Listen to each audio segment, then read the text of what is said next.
Hi guys, welcome back to another cinematic mic review. Today I'm reviewing the film Nine. Kind of wearing the shirt right here. You can't really see it. I tried to fit it into the frame, but I really couldn't. Um, as you guys know, saw 8 Mile the other day. Now it goes to Nine. So Nine's the second film in my collection. Nine's a film by director Shane Acker, and I believe it was produced by Tim Burton.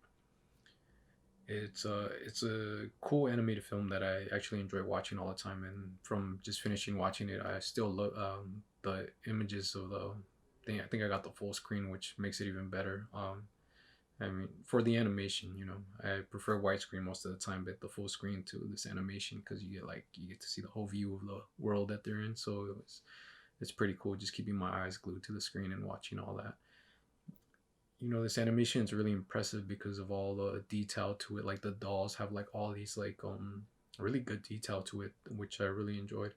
Not only that, is the world that's around them has a lot of detail too. There's like a lot. I remember when I saw this film, I used to complain that it was short. I'm not sure if it's short now, but I think back then I felt it was short. But then I realized, like, you know what, if it is short, man, you got to think about all the work that those people put into it for all those details, all those explosions. It was like the first like animation film that I saw that had action in it, and I was more of a action person back then, and I was impressed that all this animation had like it was an action movie. Something, when I saw this film, I was relating it now to, it feels like a war film. There's risks. They're going against some enemies, which aren't very kind. And something that I like about it is that it's supposed to be like a children's movie, but it also kind of appeals to the adults, and it kind of touches up on the topic about death. So not like much into it, but like these characters actually, their their lives are at stake. They can die. So that's something that I don't know why it was something really impressive to me. It's something very kind of tragic, but something that appeals to my kind of taste and all that. I just had my niece like a few weeks ago talk about how I used to put this film on for them when I would babysit them, and then she's like, "You remember when you used to like put that one about the dolls and then they died like right in front of us?" And then I was like, "Man, I feel bad kind of." But then she said she liked it, but she was just like, it was kind of shocking to see them die. And I think even when I saw it in theaters, it was shocking for me to see them die because it was a children's. It's kind of supposed to be a children's film, but these characters actually die. They get the life sucked out of them, which is pretty scary. But that kind of was my taste, that it had that dark tone to it. It has this like creepiness world, artistic kind of world to it. It reminds me of Tim Burton films, which he produced the film, but it reminded me of his films of Beetlejuice, The Nightmare Before Christmas. You can say Batman and Batman Returns. It has that kind of creepy like world. It's kind of like, I'm thinking about like the trees that he has, all like kind of branches and all that, instead of like they're like dead trees. And everything's dead in this world too. Something happened to the world where there's like no plants. It's all just dirt and everything's torn down.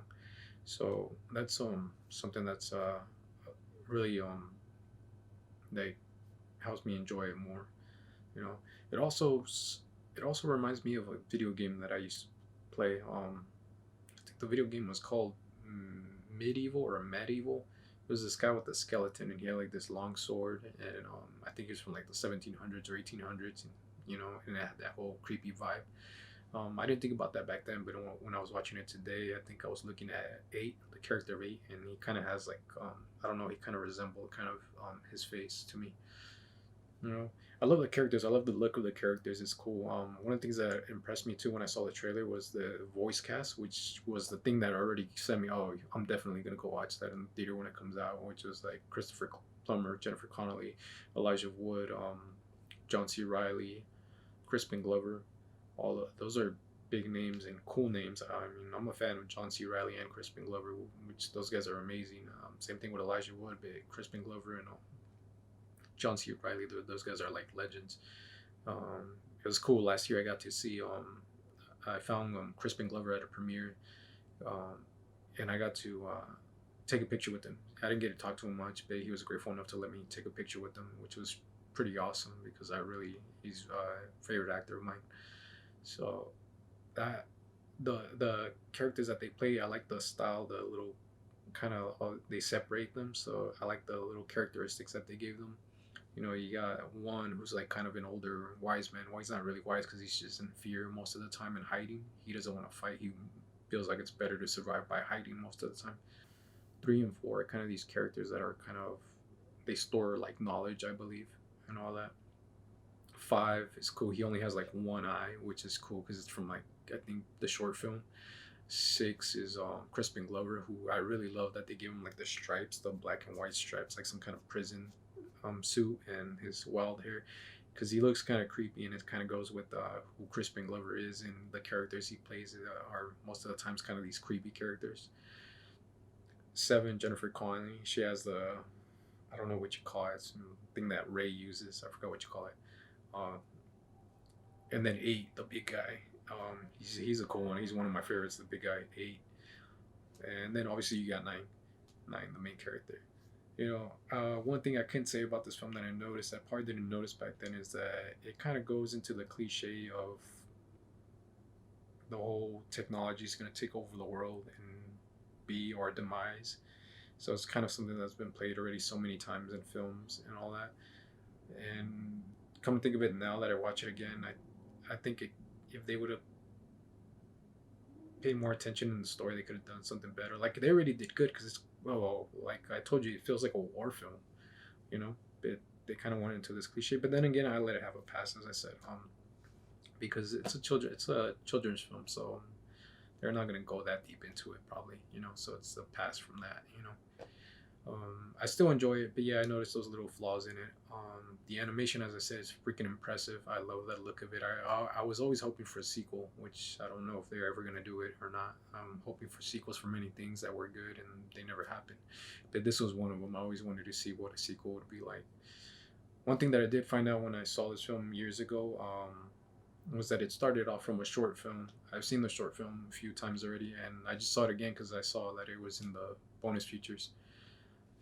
The short film's really good. You can see how they ended up building from there to here. Just in those like 3 minutes of that short film, it's kind of he already built that whole world, Shane Acker and all that. So it's really impressive.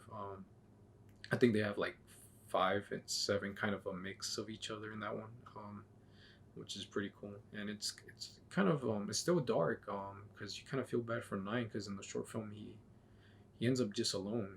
At least in the film he has some people around him, but in the short film he ends up it's really depressing because he wanders off on his own still after he fought the creature that hurt five. So it was kind of heartbreaking seeing that, and the feeling of loneliness of him just being the only one out there, you know. So I think the film's still decent enough, I did notice some flaws, but as I said, the animation's freaking impressive, and I love that world, and I wish they would go back to that world so we could see more of it or see where they can go next. So yeah, if you guys haven't seen Nine, I'd recommend that you guys do watch Nine. So that's it. That's my little review on Nine. So thank you for watching, and if you enjoyed the video, please like and subscribe.